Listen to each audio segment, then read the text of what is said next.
ஆண்டவர் நம்மளை நேசிக்கிற தேவனு, நம்மளை ஏற்றுக்கொள்கிற தேவனு, நம்ம லட்சித்த தேவனு, நமக்கு எல்லாத்தையும் சொல்லிக் கொடுக்கிற தேவனு.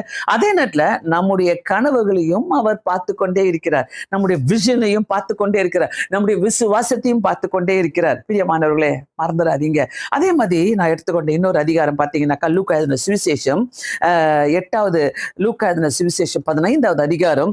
இங்கேயும் ரொம்ப ஒரு அருமையான ஒரு வசனத்தை நம்ம பார்க்கிறோம். 15வது அதிகாரத்துல கெட்ட குமாரனை பார்க்கிறோம். அவங்க அப்பா கிட்ட பணம் வாங்கிட்டு போகும்போது ரொம்ப தைரியமா போயிடுறார். பணம்லாம் வாங்கிட்டு என் சொத்தை கொடுங்கப்பா, சொத்தை பிரிச்சுக்கிட்டு நான் எடுத்துட்டு போயிடுறேன் சொல்லிக்கிட்டு போகும்போது அது அவருக்கு பார்த்தீங்கன்னா தைரியமா போயிடுறாரு. அங்க போயிட்டு எல்லா பணமும் தீர்ந்த பண்ணு பன்றிகளுடைய அவர் தவிட சாப்பிடுற நிலையில வந்துடுறாரு.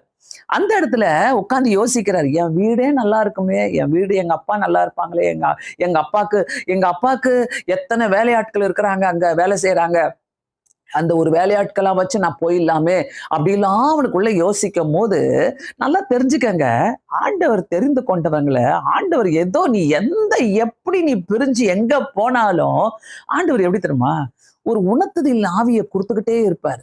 நல்லா பாருங்க, அந்த இடத்துல ஒரு வசனம் இருக்குது, 17வது வசனம், 15வது அதிகாரம் 17. அவனுக்கு புத்தி தெளிந்த போது, அந்த வார்த்தை பார்த்தீங்கன்னாக்கா, ஆண்டவர் என்னை கைவிடலங்க. என்னைக்கு நம்ம புத்தி தெளிகிறோமோ அந்த இடத்துல நம்ம சொல்லணும், கர்த்தர் என்னை கைவிடல, கர்த்தர் என்னை கைவிடல. சோ இந்த புத்தி தெளிகிறது ரொம்ப முக்கியம். எனக்குள்ள ஒரு விஷன், எனக்குள்ள ஒரு ஒரு ஒரு ஒரே பார்வை, எனக்குள்ள ஒரே விசுவாசம் எனக்குள்ள இருக்குதுனாக்கா, எனக்குள்ள ஒரு புத்தி தெளிவா இருக்கும். ஏன்னாக்கா நான் டிஸ்ட்ராக்ட் ஆகல, நான் டிஸ்டர்ப் பண்ணிக்கல. என்ன நான் ஒரே விஷனோடு போயிட்டே இருக்கிறேன், ஒரே பார்வையோடு போயிட்டே இருக்கிறேன், ஒரே கனவுகளோடு நான் போயிட்டே இருக்கிறேன், ஒரே ட்ரீம்ஸ், ஒரே சொப்பனங்கள், ஒரே ஃபெய்த், ஒரே விசுவாசத்தோடு நான் போகும்போது கண்டிப்பாக என்னுடைய கர்த்தர் என்னை கைவிடவே இல்லை. நான் சொல்லலாம் இந்த வார்த்தையை, கண்டிப்பா அவர் கைவிடவே இல்லை.